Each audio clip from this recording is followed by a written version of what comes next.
গরম ভাতে রুই মাছের ঝোল হলে আর কিছু লাগে না। চেষ্টা করছি রেসিপিটা একদম সিম্পল রাখার, যাতে খুব সহজে ও তাড়াতাড়ি বানিয়ে নিতে পারেন। নমস্কার, আমি রেখা, আপনারা দেখছেন রেখার রান্নাবান্না। আজকে আমাদের রেসিপি রুই মাছের ঝোল। তাহলে রুই মাছের ঝোল বানানোর জন্য আমি 500 গ্রাম রুই মাছ নিয়ে ভালো করে ধুয়ে হলুদ মাখিয়ে নিয়েছি। তারপর নুন আর 2 চামচ তেল মাখিয়ে 10 মিনিট রেখে দিয়েছি। এবার কি কি ভেজিটেবল আর কি কি পেস্ট করে নিতে হবে দেখে নিতে হবে।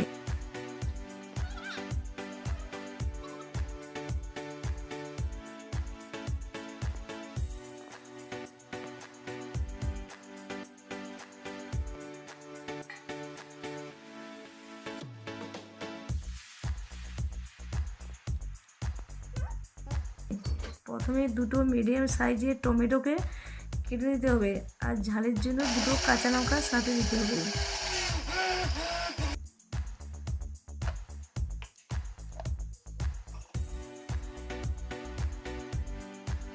এবার আরও একটা পেস্ট করে নিতে হবে।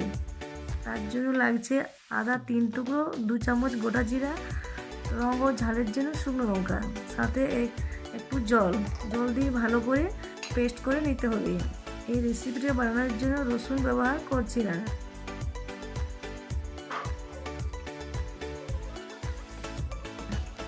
এখানে দুটো মিডিয়াম সাইজের পেঁয়াজকে পাতলা পাতলা কেটে নিয়েছি। এবার তেল গরম হয়ে গেলে মাছগুলোকে ভেজে নিতে হবে। মাছগুলোকে লাল করে ভেজে নেব।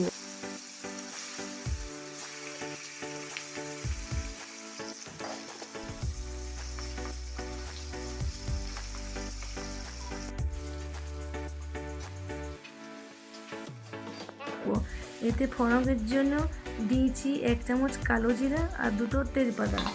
কালো জিরা থেকে ভালো গন্ধ বেরিয়ে আসলে দিয়ে দেবো পেঁয়াজগুলো। 1 থেকে 1.5 মিনিট ভাজা হয়ে গেলে, যখন দেখবেন এরকম ভাজা হয়ে গেছে, তখন দিয়ে দিতে হবে টমেটো পেস্ট আর তার সাথে 1 চামচ নুন। তারপরে দিয়ে দিতে হবে আদা পেস্ট। ততক্ষণ কুক করে নিতে হবে যতক্ষণ টমেটো আর আদার কাঁচা গন্ধটা চলে যাচ্ছে। মোটামুটি 10 থেকে 12 মিনিট সময় লাগবে।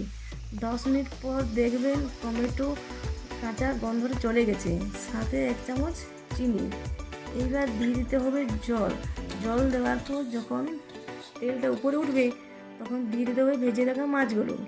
আর মাছটা দেওয়ার পরে একটু কম আঁচে ফুটে নিতে হবে। ফোটা হয়ে গেলে নামিয়ে নিতে হবে। আশা করি সম্পূর্ণ ভিডিওটি আপনাদের ভালো লেগে গেছে। ভালো লাগলে আমাকে কমেন্ট করে জানিয়ে দিতে ভুলবেন না। ধন্যবাদ।